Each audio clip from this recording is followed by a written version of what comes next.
జాతకంలో శని మహాదశ జరుగుతున్నా, ఏలినాటి శని జరుగుతున్నా, శని కొన్ని రాశుల్లో నీచపట్టిన శత్రుక్షేత్రాల్లో ఉన్నా ఏం జరుగుతుంది? శని మీ తోలు తీసేయడానికి గ్యారంటీ. శని జగద్గురువు, ఆయన మొత్తం 9 గ్రహాలలో సర్వశ్రేష్టమైనటువంటి గ్రహస్థితి. శని దేవుడు అన్నారు ఆయన్ని. శని నీ ఫ్రెండ్ ఆయన. శనిగాడు పట్టుకున్నట్టు పట్టుకున్నారంటారు. అందరి తోలు తీసేస్తాడు అనమాట వరుసలో. ఎవడెవడైతే మోసాలు చేస్తాడో, ఎవడెవడైతే అవతలాడు పెళ్ళాలను ఎత్తుకుపోతాడో, ఎవడెవడైతే అవతలాళ్ళ స్థలాలు దొబ్బేస్తారో, మోసాలు, కపట అమాయకుల్ని మోసం చేసి, అబలాలని మోసం చేసి, తాంత్రిక సెక్స్లని, లేకపోతే ఈ పంచమకారాలని డబ్బులు దొబ్బేసి, లేకపోతే మామూలు ఫీల్డ్లో మీరేమైనా తక్కువ తిన్నారా నాయన ఐపీఎల్ పెట్టేసి చిట్టిపాటలు పెట్టి వ్యాపారంలో మోసాలే మోసాలు. మీరు జనాలను మోసం చేస్తారు కానీ అక్కడ శనిని చేయలేరు. శని అక్కడ చూస్తూ ఉంటాడు, అకౌంట్ రాస్తూ ఉంటాడు అనమాట. తర్వాత టైం చూసి బెల్ట్ తీస్తాడు. సాక్షాత్ పరమేశ్వరుడి యొక్క అవతారమైన మరొక రూపంలో వచ్చాడు ఆయన. ఒక సృష్టి క్రమాన్ని తయారు చేసినప్పుడు ఆ సృష్టి క్రమంలో ఆయన పరమేశ్వరుణ్ణి కూడా వదలలేదు. వెళ్ళాడు పరమేశ్వరుడు. తండ్రి నిన్ను నేను పట్టుకుంటున్నాను అన్నాడు. బాబాయ్ నేను ఎట్లా రా నాయన నేను తప్పించుకోవడం అంటే అది కుదరదు. అంటే అందరినీ 7.5 సంవత్సరాలు పట్టుకోవాలి, కానీ నిన్ను 7.5 ఒక రోజు పట్టుకుంటాను, 24 hours అంటాడు. సరే అసలు ఈ శనికి దొరకకూడదని వెళ్ళి మర్రి చెట్టు త్వరలో దాక్కుంటాడు, డ్రైనేజ్ పక్కన ఉన్న మర్రి చెట్టు త్వరలో. సాయంత్రం అయిపోయిన తర్వాత ఇంకా నన్ను శని వదిలేశాడు, పట్టుకోలేకపోయాడు అని సంతోషంగా బయటకు వస్తాడు. బయటకు రాగానే శని నువ్వు నన్ను పట్టుకోలేకపోయావు అంటాడు. తండ్రి మీరు ఎక్కడుండాలి అంటాడు. కైలాస పర్వతం మీద హాయిగా దేవతలందరూ ఆసీనులైతే మీరు ఆసీనులైతే ఆసీనులంతా వాళ్ళంతా డ్యాన్సులు వేస్తూ, నందీశ్వరుడు భృంగీశ్వరుడు మిమ్మల్ని సేవిస్తూ సకల దేవతలు ఉండాలి. ఇక్కడ డ్రైనేజ్ పక్కన ఒంటరిగా ఉండి చెట్టు త్వరలో కూర్చొని ఒంటరిగా ఉన్నావు అంటే శని పట్టుకుంటాడు. పట్టుకున్న వాడికి పెళ్ళాం వెళ్ళిపోద్ది, పెళ్ళం వదిలేస్తుంది, ఒక్కడే మిగిలిపోతాడు. ఐసోలేటెడ్, ఒంటరిగా ఉంటారు. అందుకే శనిగ్రహం బలంలో ఉన్నటువంటి వాళ్ళు మూడీగా ఉంటారు. వాళ్ళు మొహంలో దాచుకోరు, ఏదన్నా పైకి చెప్పేస్తారు. ఒంటరిగా ఉన్నప్పుడు వాళ్ళకి వైరాగ్యం ఉంటుంది.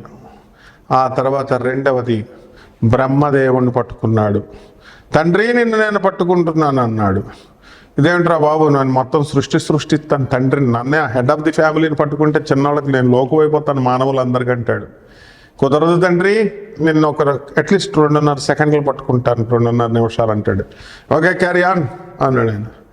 అనేసి శనిని తప్పించుకోవాలని బ్రహ్మదేవుడు బ్రాహ్మణ వేషం వేసుకొని కృష్ణానదీ తీరంలో మా బెజవాడ కనకదుర్గమ్మ గుడి ఆ దగ్గర కింద తిరుగుతుంటే అక్కడ నాలాంటి ఒక జ్యోతిష్కుడు వచ్చి బ్రాహ్మణ వేషంలో ఉన్నాడు కదా. ఇంకో బ్రాహ్మడు వచ్చాడు దరిద్రుడు.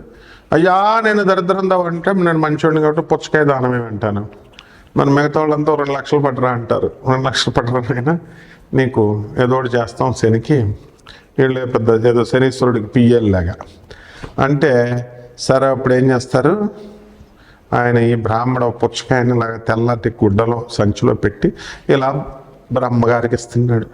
పొరపాటున ఆ కాయ కింద జారిపడింది. శనిదేవుని యొక్క మహిమ వల్ల, మాయ వల్ల కాయ పగిలింది కదా. ఆ రసం కారుతుంది కదా, పుచ్చకాయ రసం కొంచెం ఎర్రగా ఉంటుంది కదా. ఇప్పుడు శనిదేవుడు మాయ చేశాడు కదా, దానికి ఇంకా ఎర్రగా ఎక్కువైపోయింది, ఎరుపుతనం ఎక్కువైంది. అప్పుడు అది రక్తంలాగా కనబడింది. తెల్లగుడ్డ కదా బయట, అది రక్తంలా బయటకు వస్తుంది. రౌండ్గా ఉంది కదా, అది మానవ తలకాయలాగా ఉంది. కపాలాలు పూజ చేస్తాం అని కపాలాలు అఘోరీలు అంటారు కదా, వీళ్ళు అలా సంచిలో వేసుకున్నాడేమో అని ఆ రక్షక భటులు పోలీసు వాళ్ళు వెళ్తే ఇదేంటిది అంటారు. ఈయన బ్రహ్మదేవుడు ఏం చేస్తాడు, ఇదిగో ఏం కాదు బాబు ఇది పుచ్చకాయని తీసి చూపిస్తాడు. సరేనో వదిలేస్తారు. కానీ బ్రహ్మదేవుడు అంతటి స్థాయి వాడినే ఒక మామూలు కానిస్టేబుల్ రక్షక భటులు, తను సృష్టించినటువంటి రక్షక భటులు వచ్చి తండ్రి అయినటువంటి బ్రహ్మదేవుణ్ణే నిలదీసి అడగడం, అది చాలు అనమాట అవమానం. ఇదే శనిని పట్టుకోవడం అంటే, అంతేగాని ఏదో చేయడం అనమాట. ఇక బ్రహ్మదేవుణ్ణి వదలలేదు, శివుణ్ణి వదలలేదు. శివుణ్ణి పట్టుకోవడం అంటే నటన అదంతా. శివుడు నిజంగానే పట్టుకున్నాడు. అక్కడ ఏంటి, శివుడిని పట్టుకున్నాడు. కానీ శివుడు ఆయన అవతారం కాబట్టి ఈ సృష్టి క్రమంలో శనీశ్వరుడు పట్టి పీడించాలి కాబట్టి ఆ క్రమాన్ని ఇక్కడ అలవాటు చేయాలి కాబట్టి ప్రజలు దొరికిపోయినట్టుగా యాక్టింగ్ చేస్తాడు. పరమేశ్వరుడిని ఎవడో పట్టుకోలేడు. శని వేరు, శివుడు వేరు కాదు, ఇద్దరు ఒకటే. అది ఆ ఆర్డర్ నేర్పిద్దాం. ముందు మనం సలహాలు చెప్పేటప్పుడు ఒక మాట వినాలి కదా. మనం చేసి అవతలడికి చెప్పాలి. అంతేగాని మనం చేయకుండా నేను మటన్ రోజు చేయను, మీరు చేయండి అంటే కుదరదు. ఈశ్వరచంద్ర విద్యాసాగర్ అని బెంగాల్లో ఉంటాడు, మనందరికీ తెలుసు. ఆయన దగ్గరికి మొత్తం ఏదో బాబా గారి దగ్గరికి వస్తున్నట్టు భక్తులు అందరూ వచ్చేవారు. ఒక లేడీ ఏం చేస్తుంది, చాలా దూరం నుంచి చిన్న కొడుకుని తీసుకొని వస్తుంది ఆయన దగ్గరికి దర్శనం కోసం. వచ్చి ఎక్కడి నుంచి వచ్చిందండి, ఒక 1000 కిలోమీటర్లు, ఢిల్లీ నుంచి కలకత్తా వచ్చింది. వస్తే ఏంటమ్మా అంటే, మా అబ్బాయి స్వీట్లు తింటున్నాడు సార్ అంటది. అయితే నువ్వు నెక్స్ట్ వీక్ రామ్మా, లేకపోతే 15 days తర్వాత రామ్మా అని పంపించేస్తాడు. ఈవిడ మళ్ళీ కష్టపడి 15 రోజుల తర్వాత వస్తుంది. వస్తే బాబు స్వీట్లు తినకమ్మా అంటాడు. ఇదేంట్రా నాయన, చెప్పేది ఏదో ఫస్ట్ రోజునే చెప్పుంటే నా ఛార్జీలు మిగులును, నా శ్రమ మిగులును కదా అనుకుంటుంది. అప్పుడు విద్యాసాగర్ని అడుగుద్ది, ఈశ్వరచంద్ర విద్యాసాగర్ అని, సార్ ఆ రోజే మీరు చెప్పుండొచ్చు కదా అంటే, ఎలా చెప్తానమ్మా నేను అప్పటికి, నువ్వు వచ్చినప్పటికి నేను కూడా స్వీట్లు తింటున్నాను కాబట్టి నేను తింటూ మీ కొడుకుని మానమని చెప్పలేను. ఆచరించేవాడికి హక్కు ఉంటుంది. అలా నేను మానేశాను ఇప్పుడు 15 days, కాబట్టి ఇప్పుడు నాకు హక్కు వచ్చింది, నేను మీ వాడికి తినొద్దరా అని చెప్పాను అంటాడు. అనేసరికి అలా బ్రహ్మదేవుడు పరమేశ్వరుడు కూడా శనీశ్వరుడు యొక్క మాటలను మనం గౌరవించాలని ఆ సృష్టి క్రమం కోసం వాళ్ళు ఆచరించి చూపించారు ఆదర్శవంతంగా. అంతేగాని బ్రహ్మదేవుడినే పట్టుకున్నాడు, బ్రహ్మదేవుడు చాలా చిన్నోడు, శివుడిని పట్టుకున్నాడు, శివుడు చాలా చిన్నోడు, శని పట్టుకున్నాడు, శని చాలా గొప్పడు, ముగ్గురు ఒకటే గాడిద. కాబట్టి ఇలా గాడిదలు ఆలోచిస్తాయన్నమాట, ఎంతసేపు తప్పులను పట్టుకోవాలని. ఇది తప్పనమాట. అలాగే కళత్రపుత్ర శత్రుత్వ కారణాయ నమః అన్నారు. శని ఎప్పుడైతే ఏ స్థానంలోకి వస్తాడు, 7వ స్థానంలోకి వచ్చినప్పుడు పెళ్ళారు మొగుడిని లైక్ చేయదు, గొడవలు, పిల్లలు వ్యతిరేకం, రివర్స్ అయిపోతారు. కళత్ర పుత్ర శత్రుత్వ కారణాయ, ఆ భార్య పిల్లలకి ఫైటింగ్ పెట్టేస్తాడు, వీళ్ళు విడిపోతారు. విడిపోకపోయినా కొట్టుకు చేస్తూ ఉంటారు. ఈ విధంగా ఈ యొక్క శనీశ్వరుడు యొక్క బలం, శని తులలో ఉన్నప్పుడు వచ్చస్థితి నిన్ను మహోన్నతిని చేసేస్తాడు, అపర కుబేరుని చేసేస్తాడు, కోటీశ్వరుని చేసేస్తాడు. ఎగ్జాంపుల్ నేను చూపిస్తున్నాను. Food fats fertilisers limited managing director Sushil Goenka మరి ఇన్ని లక్షల కోట్ల రూపాయలకి అధిపతి అయ్యాడంటే సౌత్ ఆఫ్రికాలో పెట్టాడు ఫ్యాక్టరీ. 3F అని కొట్టుకోండి గూగుల్లో, ఫుడ్ ఫ్యాట్స్. మన ఫ్రెండ్ ఆయన ఇక్కడే మా హైదరాబాద్ ఆనంద్ మార్గ ఆశ్రమంకి వస్తాడు. మీరు కలవాలంటే ఆయన డైరెక్ట్ కలవచ్చు. Every second Sunday Saidabad colony హైదరాబాద్లో లక్ష్మీనగర్లో ఆనంద్ మార్గ స్కూల్ ఉంటుంది, అక్కడికి వస్తాడు ఆయన సత్సంగం. మామూలు తౌడు ఫ్యాక్టరీ రన్ చేసుకునేవాడు, తౌడెత్తుకునేవారు వాళ్ళు. అలాంటిది ఆయిల్ ఫ్యాక్టరీ. ఈ శని ఆయిల్కి ఇనుముకి స్క్రాప్ చెత్త, రోడ్ల మీద చెత్త ఏరుకునేవాడు, ఇనుమును కొనుక్కునేవాడు. లక్ష్మణ్ అని చెప్పి యూసఫ్గూడలో వెళ్ళి అడగండి. యూసఫ్గూడలో అక్కడ బాబాజీ హోటల్ దగ్గర వెంకటగిరి, ఆ యూసఫ్గూడ జంక్షన్లో ఏముంటుంది తెలుసా, 4 అంతస్తుల బిల్డింగ్. ఇప్పుడు కాదు, 20 ఏళ్ల క్రితం కొన్నాడు. రతన్ టాటా వీళ్ళందరూ కూడా శని అనుగ్రహిస్తే పైకి వచ్చిన వాళ్ళు వీళ్ళంతా. అంతే. శని పట్టుకుంటే దరిద్రులు అయిపోయిన వాళ్ళు కూడా బోళ మంది ఉన్నారు. ఒక అతను చూశాను నేను. అతను శుభ్రంగా 3 ఇల్లులు ఉండేవాడు కాదు. ఒక లారీ కొన్నాడు. లారీ కొని లారీని తీసుకెళ్తున్నాడు. ఎప్పుడు చూసినా ఆ లారీ, అరే బాబు నీకు శని పడదురా నాయన, అది కొనొద్దురా అని చెప్పారు. మన మాట లెక్క చేయలేదు. తర్వాత డ్రైవరు క్లీనరు ఇద్దరు రోజు రిపేర్ అనేవారు. ఆ పాత టైర్లు అనేవారు, కొత్త టైర్లు అనేవారు, ఇదనేవారు అదనేవారు. మొత్తానికి 3 ఇల్లులు లేచిపోయినాయి. ఈ లారీ పిచ్చిపోలేదు. శని మహర్దశ పట్టుకున్నప్పుడు, శని ఎల్నెట్ శని పట్టుకున్నప్పుడు వదలనివ్వడు మిమ్మల్ని, మొత్తం తుడి చేస్తాడు. అదేవిధంగా పైకి లేపేటప్పుడు వద్దన్నా సరే ఐశ్వర్యం పుచ్చిపోయేలాగా చేసి కుప్పలు డబ్బులు ఇస్తాడు. కాబట్టి అంతేగాని శని 3వ ఇంట్లో, 6వ ఇంట్లో, 5వ ఇంట్లో ఏదో యూట్యూబుల్లో చెప్పే జ్యోతిష్కులు ఉన్నారు, కపడ జ్యోతిష్కులు. వీళ్ళు చెప్పేసిన దాన్ని బట్టి ప్రజలే పండితులు అయిపోయారు. మీరంతా అదే శని 3లో ఇదివరకు ఎలా అడిగేవారు, గురువుగారు జాతకం చూడండి బాబు, అని అడిగేవారు. దగ్గరకు వచ్చి పళ్ళో ఫలమో తీసుకొచ్చి మా గురువుల దగ్గరికి మేము వెళ్ళేవాళ్ళం, ఇలా కూర్చునేవాళ్ళం. ఆయన వారమన్నా నెలన్నా గురువుగారు రాశారండి అని వెళ్ళేవాళ్ళం. ఇప్పుడు అంతా ఫోను, మీరు మహారాణులు మహారాజులు ఫోన్లో చెప్పారు. అది కూడా మీరు జస్ట్ మన యూట్యూబ్ చూడగానే ఇన్స్పిరేషన్ వచ్చేది, మూడు వచ్చేది అప్పుడే అనమాట. మళ్ళీ మరణం ఉండదు ఆ మూడు చెప్పేయాలి. అంటే మీరు చెప్పినప్పుడు డేట్ ఆఫ్ బర్త్ ఏమండి, నాది పేరు అనురాధ నక్షత్రం, 2వ పాదం, వృశ్చిక రాశి, శని 3వ ఇంట్లో ఉన్నాడు. ఇంక నేను ఎందుకు మీరు చెప్తుంటే ప్లస్ మీరు చెప్పేస్తుంటే డేట్ ఆఫ్ బర్త్ నేను రాసేసుకోవాలి. నా పెన్న దగ్గర ఉంటుందా? నేను బస్సులో ఉంటాను, క్లాస్లో ఉంటాను, పూజలో ఉంటాను, బయట ఉంటాను, ఇంకేం లేదా? ఆ 3 అక్కడ వరకేనా అంటే అప్పుడు మేము ఫోన్ ఎత్తకపోతే వేరే జ్యోతిష్కుడు టిపుక్ మనకి. ఇలాంటి వాళ్ళందరినీ పట్టేసుకుంటాడు శని. రకరకాల వాళ్ళ జ్యోతిష్కులు, విద్య లేనటువంటి వాళ్ళు చెప్పేటటువంటి జాతకాలు విన్నా, శాస్త్రం తెలియనటువంటి వాళ్ళ జాతకాలు విన్నా శని పట్టేసుకుంటాడు. అంటే అశాస్త్రీయమైన పనులు, అవైదికమైన పనులు, నిషిద్ధమైన పనులు, నిషిద్ధమైన పూజలు చేసే వాళ్ళని శని పట్టేసుకుంటాడు. అబ్బాయి ఆనందంగా ఉందండి, మాకు షార్ట్ కట్ మెథడ్ వచ్చిందండి. కామాఖ్యాదేవి అండి, కామాఖ్యాదేవి పంచమకారాలండి, అక్కడ మేకని, కోడిని, పవనాన్ని, కోడిని బలిచ్చేశారండి. ఒకత నా శిష్యురాలు ఉంది, మొగుడు వదిలేశాడు. నేను అమావాస్య అండి నా పూజ చేసేస్తున్నానండి, హోమాలు చేసేస్తున్నాడండి గడ్డన్నారం దగ్గర అంటాడు. దాని ఫ్రెండ్ అది నగ్న పూజలు చేయించేసుకుంటుందండి, ఎవడో రాజమండ్రి వచ్చేస్తున్నాడండి అంటది ఒకడు. ఇలా ఇంకొకళ్ళు గట్కేశ్వర దగ్గరట పీఠం పెట్టేసాడంటే ఎవరో రెడ్డి, అక్కడ వెళ్ళిపోతున్నామండి, బగళాముఖి అండి పీఠం, వారాహి పీఠం ఇవన్నమాట. అన్నీ చేసేసాడు. అమ్మ నీ మొగుడు వస్తాడా? ఇప్పుడు కూడా రాలేదనమాట. ఇప్పుడు 5 సంవత్సరాలు అయింది. అది అంటే ఈ యొక్క శని మిమ్మల్ని పట్టుకున్నప్పుడు శనిదేవుడి మీద ఎంత అప్రాచ్యపు వెధవలు, చండాలపు రాస్కెల్స్ వాళ్ళు, ఆ గాడిదలు వీళ్ళందరినీ శని పట్టేసుకుని పొయ్యగాలాలు వచ్చేసి పోయారు కూడాను. ఎరా మీరంతా శనిని అభిషేకం చేస్తే మీకు కాళ్ళు కడుక్కోవాలా? తర్వాత శని అంటే ఏమనుకుంటున్నారు అసలు? మీరు చేసిన పాపాలకి మీరు శనీశ్వరుడు గుడికి వెళ్ళి ఆయనకి అభిషేకం చేస్తారని చెప్పి అభిషేకం చేస్తూ నోరు మూసుకొని ఇంటికి రాకుండా ఆడెవడో పంతులు గొట్టంగాడు చెప్పాడు, చదువురాని పంతులు అని చెప్పి వాడు బట్టలు వదిలేసి తలంటి స్నానం చేసేసి పాత బట్టలు, అక్కడ ఏదో చచ్చిపోయిన శవాల దగ్గరికి వెళ్తామని చూడు శ్మశానానికి, అలా బట్టలు వదిలేసి వెనక్కి తిరిగి చూడకుండా ఏదో శనీశ్వరుడు మిమ్మల్ని పట్టేసుకుంటాడా? ఏమన్నంటే నా స్టూడెంట్ ఒక ఉంది, ఎండి చదివింది, గాడిద. ఎందుకు ఎంబీబీఎస్ ఎండి చదివింది. నెగిటివ్ వైబ్రేషన్ వచ్చేస్తుంది కూడా మళ్ళీ కడుక్కోపోతే అంది. 37 సంవత్సరాలైనా గాడిదకి ఇంకా పెళ్లి కాలే, చేసుకోదు. శని పట్టేసుకుంటాడు. శని అంటే ఒక జగద్గురువు, గుర్తుపెట్టుకోండి. ఆ శని కొన్ని స్థానాల్లో ఉన్నప్పుడు ఏలినాటి శనిలో కూడా కొన్ని స్థానాల్లో మేలు చేస్తాడు. ఎవడంటే మెంటల్గాళ్ళలాగా ఈ జ్యోతిష్కుడు ఏం చెప్పాడు, ఆ జ్యోతిష్కుడు ఏం చెప్పాడు, ఈ పంతులు ఏం చెప్పాడు, మీకు ఒక గురువు సరిపోడా?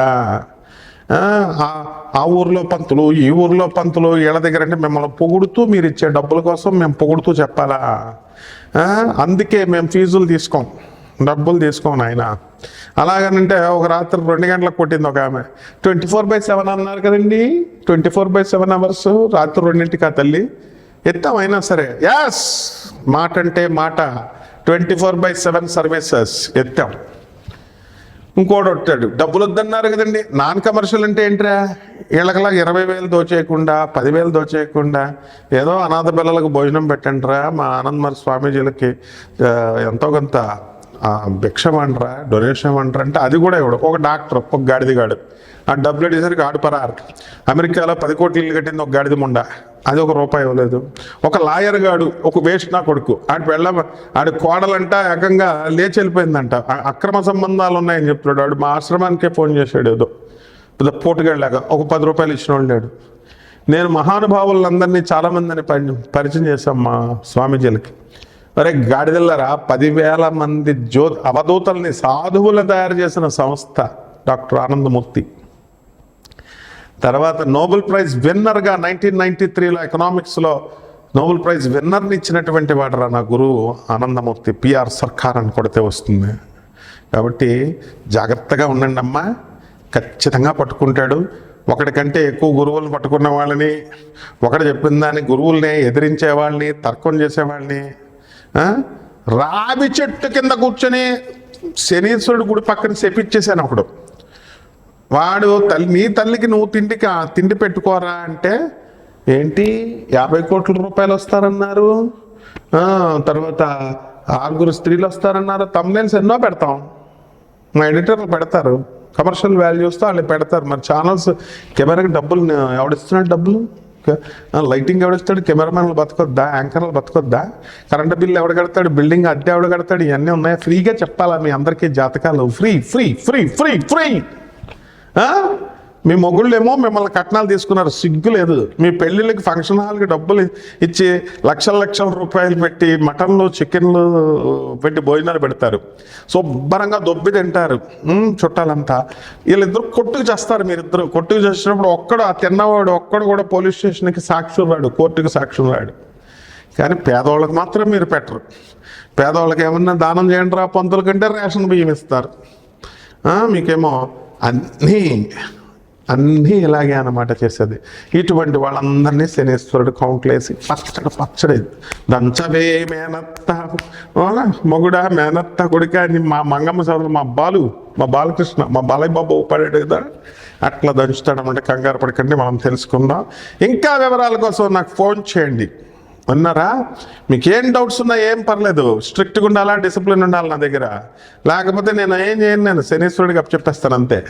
ఈ 12 జ్యోతిర్లింగాలు ఎలా? అదంతా పరమేశ్వరుడు శివుడివే, అవే శనీశ్వరుడి క్షేత్రాలు. ఈ 12 రాశుల వారికి ఏ విధంగా ఉందో మనం ఈ నెలలో, డిసెంబర్ నెలలో, అలాగే రానున్న సంవత్సరంలో నేను విడివిడిగా ఒక్కొక్క రాశి వారికి చెప్తున్నాను, చూసి ఎంజాయ్ చేయండి. మకర రాశి. ఈ మకర రాశి వారందరికీ కూడా మనకి ఈ యొక్క ఏలినాటి శని జరుగుతుంది. ఏలినాటి శనిలో దంచుడు అందరినీ కూడా మరి వృత్తి వ్యాపార ఉద్యోగ విషయాల్లో మీకు అందరికీ బ్రహ్మాండంగా కలిసి వస్తుంది. కొత్త జాబుల్లోకి వెళ్తారు. ఆల్రెడీ ఈ వృశ్చిక రాశి వారు ఇల్లు లేనటువంటి వాళ్ళు ఇల్లు కొనేశారు, స్థలాలు లేనటువంటి వాళ్ళు స్థలాలు కొనేశారు. మరి వీరంతా కూడా ఈ రాశి వారు చక్కగా వృత్తి వ్యాపార ఉద్యోగ విషయాల్లో రాణించడం ద్వారా స్థలాలు లేనటువంటి వాళ్ళు స్థలాలు కొనడం అనేటటువంటి జరుగుతాయి. అదేవిధంగా మొండి పట్టుదలతో మీరు ఉండడం అనేటటువంటి జరుగుతాయి. ఎవరైతే మరి ఈ యొక్క మకర రాశి వాళ్ళు ఉన్నారో అటువంటి వాళ్ళు భార్యాభర్తలు ఇద్దరు కూడా మరి కోట్లాటలు కోడుకుంటూ కోర్టుల్లోనే మీరు తేల్చుకోవడం అనేటటువంటి జరుగుతాయి. ఇక ఈ రాశి వారికి మనం అనుకున్నట్టుగా మనం చేయలేకపోయినప్పటికీ కూడా ఏదో ఒక విధమైనటువంటి అదృశ్య శక్తి మీ అందరికీ కూడా సహాయం చేయడం అనేటటువంటిది జరుగుతుంది. మీరంతా కూడా ఒక శ్లోకం చదువుకోవాలా. యా దేవి సర్వభూతేషు నిద్రారూపేణ సంస్థిత నమస్తస్యై నమస్తస్యై నమస్తస్యై నమో నమః అని నిద్రాణ స్థితిలో ఉన్నటువంటి అమ్మవారిని మీరు కీర్తించడం ద్వారా నిద్రపోయేటటువంటి వాళ్ళకి నిద్రపోతుంది, ఎగిరిపోతుంది. అలాగే నిద్ర రానటువంటి వాళ్ళు ఎవరైతే ఉన్నారో వాళ్ళకి బ్రహ్మాండంగా గురక పెట్టి నిద్ర రాత్రులు పడుకోవడానికి అవకాశాలు ఉంటాయి.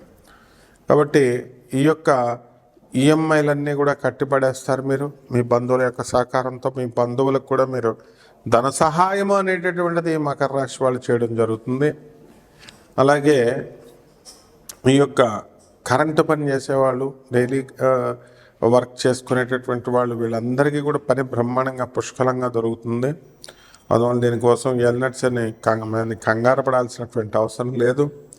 ఆల్రెడీ రాజయోగాల్ని ఈ మకర రాశి వాళ్ళు అనుభవించడం అనేటటువంటిది జరిగింది. కాబట్టి పెద్ద పోస్టుల్లో ఉన్నటువంటి వాళ్ళకంటే కూడా ఈ యొక్క ఈ మకర రాశి వాళ్ళు ఎవరైతే ఉన్నారో అటువంటి వాళ్ళంతా కూడా చిన్న వృత్తుల్లో ఉన్న వాళ్ళ కోఆపరేషన్ అనేటటువంటిది, వాళ్ళ యాజమాన్యాలు ఇవ్వడం, కొలీగ్స్ ఇవ్వడము, ఇవన్నీ కూడా జరుగుతాయి. కాబట్టి కొత్త వ్యక్తుల పరిచయాలు, పాత వ్యక్తుల వల్ల మీకు ఏమవుతుందంటే కాస్త మనశ్శాంతి లోపం అనేటటువంటివి జరుగుతాయి. మరి కొత్త పరిహారాలు మనం ఈ రాశి వారికి ఏం చేసుకోవాలంటే శని జపం చేసుకోవాలి, శని స్తోత్రాలు చదువుకోవాలి, శనికి కిలోంపావు నల్ల నువ్వులు నల్లని వస్త్రాన్ని పేద బ్రాహ్మణులకి శనివారం నాడు ఉదయం 8 గంటలకి దానం చేసుకోవాలా. దశ మహావిద్యల్లో ఒకటైనటువంటి మహాకాళి అమ్మవారి యొక్క హోమాన్ని మీరు మీ ఇళ్లలో జరిపించుకోవడం ద్వారా బ్రహ్మాండమైనటువంటి ఫలితాలు మీకు లభిస్తాయి. శుభమస్తు.